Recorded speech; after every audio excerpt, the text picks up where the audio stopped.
Многие люди упорно продолжают верить, что именно склад ума определяет их индивидуальный успех в торговле. Но, пожалуйста, хватит себя обманывать. Рынку абсолютно пофигу, кто вы такой, гуманитарий или технарь. Важны две вещи – дисциплина и стратегия. Сегодня я хочу поговорить с вами про первое и коротко разобрать второе. А еще доказать всем вам, что торговать может абсолютно любой из вас. Итак, друзья, перед погружением в нашу интереснейшую тему начнем со стратегии. Торгуем строго на 2-минутном таймфрейме с помощью Fractal Chaos и CCI.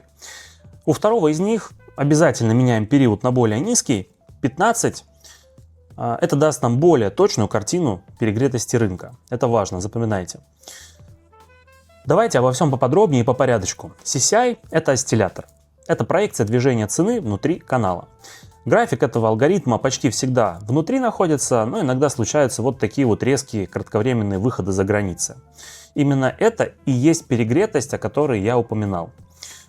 Если расценивать с точки зрения осциллятора, то выход вверх является перекупленностью. Обычно она совпадает с точкой, в которой начинается снижение, откаты цены. В свою очередь, выход вниз известен нам как перепроданность. Сделок в шорт слишком много, рынок перегрет и готовится хотя бы к какому-то кратковременному откату, как здесь. То есть, как вы поняли, перекупленность и перепроданность покажут нам, куда в данный момент идет цена. Также эти ситуации, возможность вовремя остановиться, чтобы не попасть в затишье движения или, там, допустим, какой-то разворот. Вот. Видим перегретость, становимся в разы осторожнее. Выделил вам уже 4 примера подряд, которые отлично отрабатывают и подсвечивают нам те самые разворотные точки на графике. Они же дают нам и направление движения, от которого мы отталкиваемся при входе в рынок. Остается лишь уточнить, как именно мы входим. И вот тут в дело вступает Fractal Chaos. Смотрите, по своей сути это канал из двух полос, которые контактируют с ценой. Пробой канала, возврат в него или просто отскок от его границы – это и есть моменты для сделок. Сейчас я показал вам разворот, а вот здесь у нас классическое пересечение. Видите, пробой вверх, и затем пошел рост. Главное, чтобы еще и осциллятор давал нам нужный сигнал. Система не терпит здесь никаких компромиссов и требует соблюдения всех условий. 2 индикатора не так много. Вот давайте, как бы мы торговали здесь комплексно по стратегии. Первым делом я смотрю на осциллятор, смотрю перекупленность или перепроданность, нахожу первый вариант, рассматриваю только снижение с отскоком от канала. Далее вижу, допустим, перепроданность. Падать больше некуда, поэтому вот здесь вот была возможность с возвратом в канал. И поехали на развороте, торгуем в лонг. Понимаете, да? Нельзя входить при выходе из перепроданности или перекупленности. То есть на продолжение движения. Если тренд зашел в фазу перекупленности или перепроданности, то по тренду мы не торгуем здесь. Торгуем только на развороты. Видите, как здесь, допустим, можно было много ошибиться. Окей, ладно, я думаю, что в принципе суть ясна. Давайте на более живых примерах разберемся, что мы будем делать. В принципе, можем начать торговать прямо здесь. Сегодня у меня разгон депозита с $32. Постараемся сделать что-то внушительное. Ну, параллельно поговорим, почему торговать может каждый. Какие преимущества есть у гуманитариев, какие есть у физмат. Так, откроюсь шорт. Давайте объясню, почему так. Ранее у нас была перекупленность, видим это. Поэтому смотрим только в сторону снижения.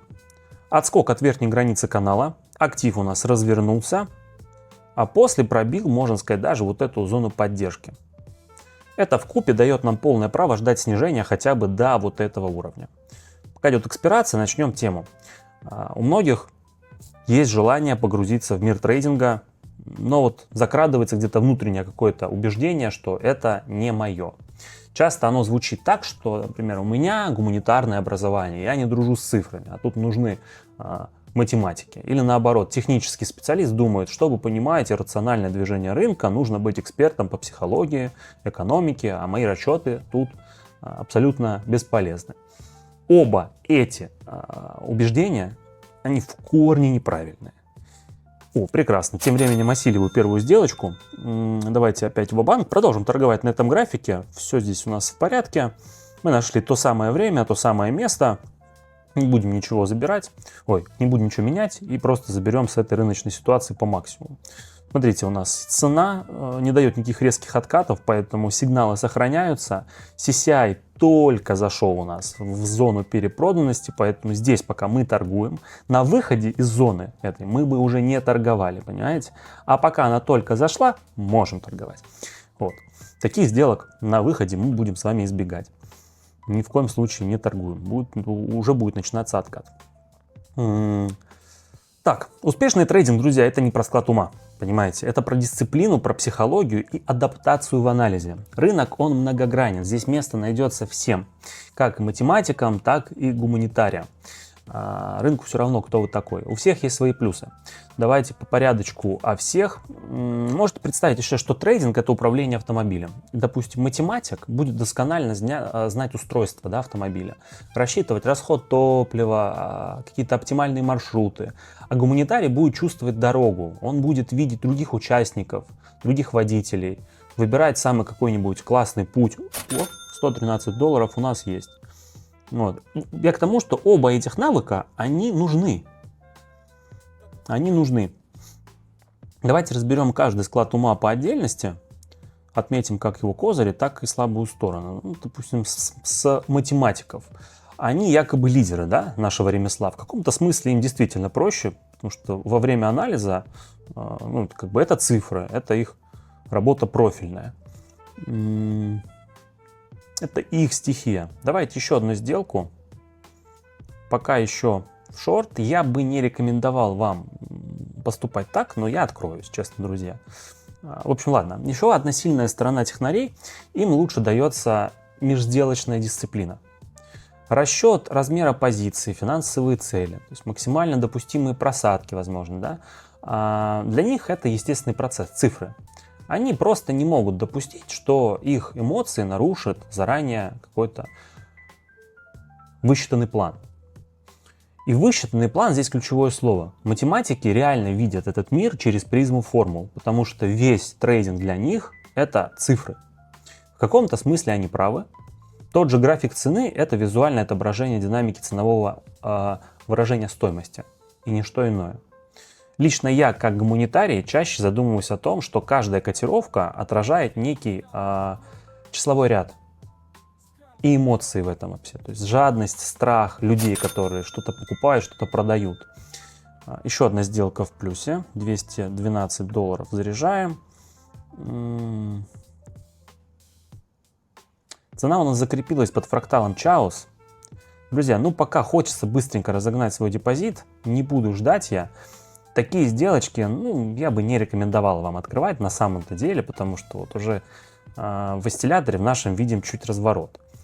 Окей, ладно. Математики, в общем, это боги расчетов и анализа. Наверное, поэтому им так нравится алготрейдинг. Многие из них действительно зарабатывают на этом неплохие суммы. Друзья, но рынок — это не идеальная машина. Он движется с помощью эмоций, ожиданий толпы. Математик может недооценивать этот психологический фактор, пытаясь найти логику там, где ее нет.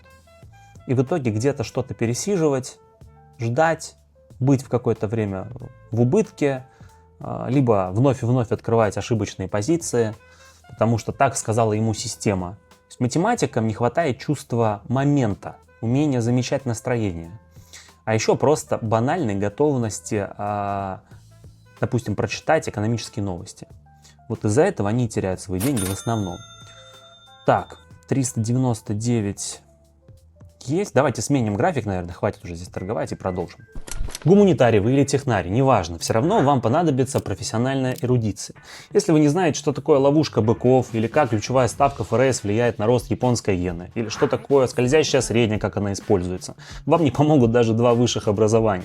Вместо этого я рекомендую всем подписаться на мой телеграм-канал. В нем вы найдете всего 2 вещи. Первое — это теория, основанная на кейсах моих личных. И практика, друзья. Живая торговля лично со мной. Переходите и подписывайтесь, ссылки оставлены в описании. Я жду вас. А вот и вариант для лонга. Открываемся сразу же. У нас есть разворот осциллятора из зоны перепроданности. Индикатор уже вышел в канал. Так что ждем отскок цены. Собственно, вот он, смотрите, актив оттолкнулся от границы, от нижней границы Fractal Chaos, поэтому ждем коррекции в рамках нисходящего тренда. Она в любом случае будет. Так вот, только что я основательно сам так, наверное, прошелся по слабым сторонам технарей, что многие из вас могут подумать, я им завидую и там превозношу относительно гуманитариев. Но нет, друзья, говоря о гуманитариях, тут тоже есть свои плюсы. Что мы те, кто без диплома по мат-анализу умудряемся зарабатывать. Да, мы сильно скучаем вот в этих цифрах. Для меня это, честно говоря, рутина, иногда какая-то головоломка, которую нужно разгадать. Вот, формул я здесь особых никаких не вижу. Но, как понимаете, зарабатываю. $679 есть. Давайте сменим график для разнообразия и продолжим. Друзья, ну это схожий кейс. Однозначный лонг, я бы даже сказал лонгяра на красной свече. Смотрите, у нас есть выход из перепроданности по CCI. Цена оттолкнулась от нижней границы Fractal Chaos. Ну, в принципе, расцениваем вот эту красную свечу как небольшое колебание, которое теряет свою актуальность. Возможно, так бы не поступил математик, зато я точно делаю. Вообще, такие люди более склонны к риску, как мы, да? Потому что мы не скованы жесткими там рамками каких-то индикаторов. Я на них опираюсь, я научился с ними работать, они мне реально, ну, то есть для меня они реально работают. Я четко понимаю как, но в определенные моменты я прислушиваюсь к своему внутреннему голосу, образно говоря. Вот. Но не могу сказать, что мне не нравится анализ, люблю его. Вот. Я люблю индикаторы, люблю понимать, почему так рынок движется. Но здесь есть две стороны, у всего рынка две стороны. Вот. Поэтому, друзья, надо как-то, стараться быть все равно разносторонним человеком. Ну что, чувство меня не подводит. Давайте увеличиваем сумму ва-банк. Главное найти место, где заработать. Текущая ситуация меня полностью устраивает. И я буду открываться снова в лонг. Ничего не изменилось, ребят, вообще ничего. Поэтому можем просто продолжить.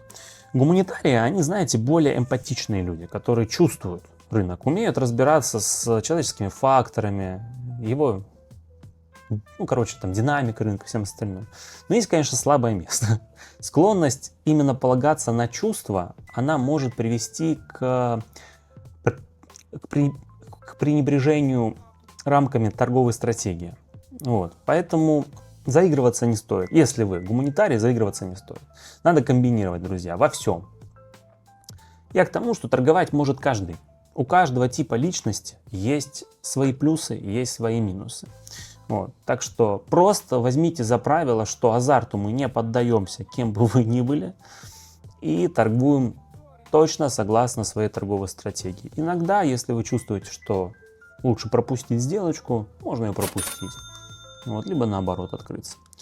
Так, друзья, $1917. Это перестает быть томной торговой сессией. Мне нравится.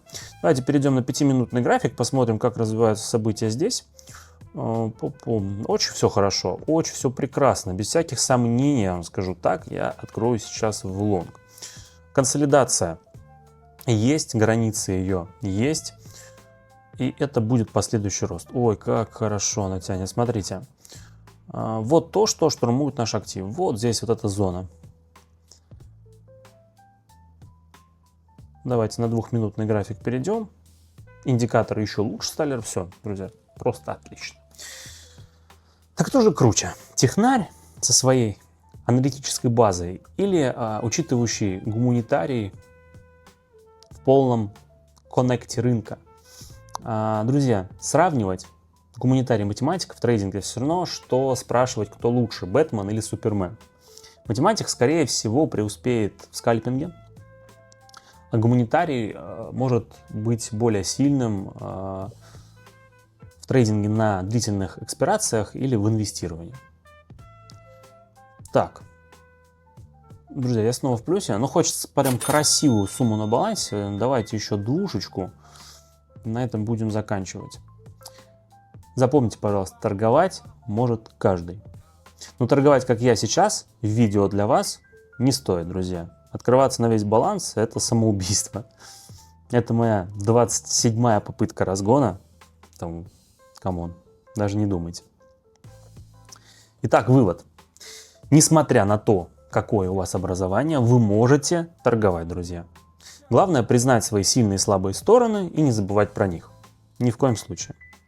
Гуманитарию необходимо развить в себе дисциплину, освоить основы математического риск-менеджмента и ни в коем случае ими не пренебрегать, еще раз говорю. Наша суперспособность – это видеть картину в целом. Вот. Ее нужно закрепить строгими правилами. А математику нужно научиться уважать иррациональность рынка и работать над своей торговой психологией. Рынок иногда движется стабильно, все понятно, но когда он меняется, математик может такой, только что ж работало, и вот слил депозит, понимаете, да? В общем, подстраиваемся под рынок, чувствуем его. Если что-то меняется, не торгуем, все, отдыхаем. Ребят, на пунктиках, наверное, это везение отчасти. Я думаю, мы можем заканчивать и подводить итоги. Ну что, друзья, мы пришли к выводу, торговать может любой из вас. Надеюсь, теперь вы в этом убеждены на 100%. Рынку все равно, кто вы такой, гуманитарий или технарь. Так что, пожалуйста, все зависит только от вас. Но помните, что самый успешный трейдер тот, кто смог объединить в себя лучшие качества того и другого. Так что, желаю вам только удачи. Если видос понравился, лайки, комментарии, самая лучшая благодарность от вас. С вами я прощаюсь, до встречи в моих новых видео. Всем пока.